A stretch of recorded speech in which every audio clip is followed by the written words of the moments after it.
మంచు ఫ్యామిలీలో గొడవలు ఇప్పుడప్పుడే సద్దుమణిగేలా కనిపించడం లేదు. ప్రస్తుతం మోహన్ బాబు ఇంటి వద్ద తీవ్ర ఉద్రిక్తత నెలకొంది. జల్పల్లిలోని మోహన్ బాబు నివాసానికి పోటాపోటీగా బౌన్సర్లు చేరుకున్నారు. విష్ణు తరపున 40 మంది బౌన్సర్లు రాగా, మరోపక్క వారికి పోటీగా 30 మంది బౌన్సర్లను మంచు మనోజ్ తీసుకొచ్చారని సమాచారం. అయితే మనోజ్ తరపు బౌన్సర్లను లోనికి సెక్యూరిటీ అనుమతించటం లేదు. ఈ క్రమంలో వీలైనంత త్వరగా దుబాయ్ నుంచి మంచు విష్ణు రానున్నారని, విష్ణు వచ్చిన తర్వాత ఈ గొడవ మరింత పెరిగే అవకాశం ఉందని సోషల్ మీడియాలో పెద్ద ఎత్తున చర్చ జరుగుతోంది.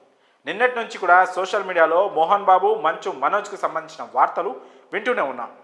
మొదట చాలామంది దీన్ని ఒక ప్రాంక్ వీడియో అని, మూవీ ప్రమోషన్ అని అనుకున్నారు. ఎందుకంటే గతంలో ఇలాంటి రచ్చ ఓసారి జరిగింది. కానీ సమయం గడిచిన కొద్దీ అసలు మ్యాటర్ బయటకు వచ్చింది. అసలు మంచు ఫ్యామిలీలో ఈ అల్లర్లకు కారణం ఏంటి?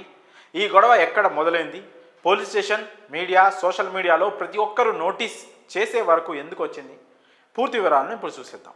ఇప్పటి వరకు అన్నదమ్ముల మధ్య, తండ్రి కొడుకుల మధ్య ఆస్తి తగాదాలు వస్తూనే ఉంటాయి. కానీ సొసైటీలో ఇంత పేరు బలగం ఉన్న మంచు ఫ్యామిలీలో తండ్రి కొడుకుల మధ్య ఆస్తి తగాదాలు రావడం, అది కూడా నలుగురు చర్చించుకునే వరకు దారి తీయడంతో అంతా షాక్ అయ్యారు. ఇక తాజాగా జరుగుతున్న పరిణామాలను బట్టి చూస్తే ఈ సన్నివేశం సినిమాను తలపిస్తోందని కొంతమంది కామెంట్లు చేస్తున్నారు.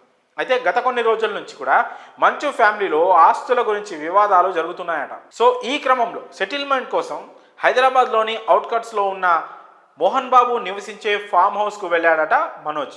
అక్కడ తండ్రి కొడుకుల మధ్య మాటలు జరుగుతున్న సమయంలో మోహన్ బాబుకు సంబంధించిన అనుచరుడు వినయ్ మంచు మనోజ్పై అటాక్ చేశారట. ఈ క్రమంలో వినయ్ తనపై దాడి చేసి గాయపరిచారని డైల్ 100కి మంచు మనోజ్ ఫోన్ చేశారు. ఇక తర్వాత గాయాలతో ఆయన హాస్పిటల్కి చేరుకున్నారు. దానికి సంబంధించిన వీడియోస్ కూడా సోషల్ మీడియాలో వైరల్ అయిన సంగతి తెలిసింది. మనోజ్ మాత్రం తన తండ్రి అలాగే వినయ్ పైన పోలీస్ కంప్లైంట్ ఇచ్చినట్లు వార్తలు గట్టిగా వినిపిస్తున్నాయి. అయితే అటు మనోజ్ కానీ మోహన్ బాబు కానీ ఇంతవరకు నేరుగా దీనిపై స్పందించలేదు. మొత్తానికి వీటిపైన క్లారిటీ రావాలంటే ఎవరో ఒకరు స్పందించాల్సిందే. అటు మంచు లక్ష్మి ఇప్పటికే ముంబై నుండి మోహన్ బాబు నివాసానికి చేరుకున్నారని సమాచారం. ఇక వీరి వివాదం ఎక్కడి వరకు దారి తీస్తుందో చూడాలి. మరి ఈ వివాదంపై మీ అభిప్రాయాలను కామెంట్స్ రూపంలో తెలియజేయండి.